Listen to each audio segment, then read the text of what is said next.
Ben birinin esiriyem, hem ölüyem hem diriyem. Gel adına şiir yazım. Şirin şirin çağır məni. Şehim düşüb ruhun üstə. Eşqim edib fağır səni. Gel adına şiir yazım.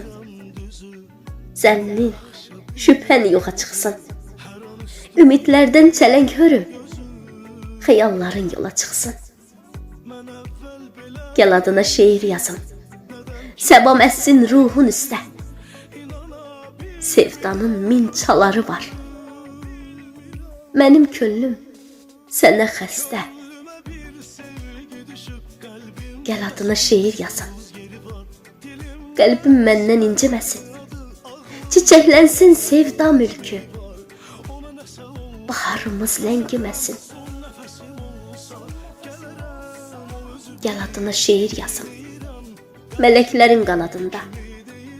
Ucalaq sonsuz səmaya. İlahinin sorağında. Gel adına şiir yazım. Səni sənə heyran edim. Açım könül sarayımı. Gözüm üstə mehman edim. Gel adına şiir yazım. Məndən gözəl şiirin yox. Çəkilsin ehtimal sisin. Gümanından ümidin çox. Gel adına şiir yazım. İlahidən nəğmə kimi. Ömrün, günün təzələnsin.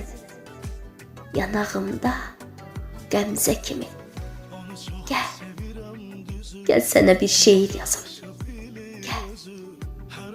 Gel sənə bir şiir yazım. Gel sənə bir şiir yazım. Neden kime seyildim, inanabilmirəm özüm. Könlüme bir sevgi düşüp kalbimde sonsuz yeri var.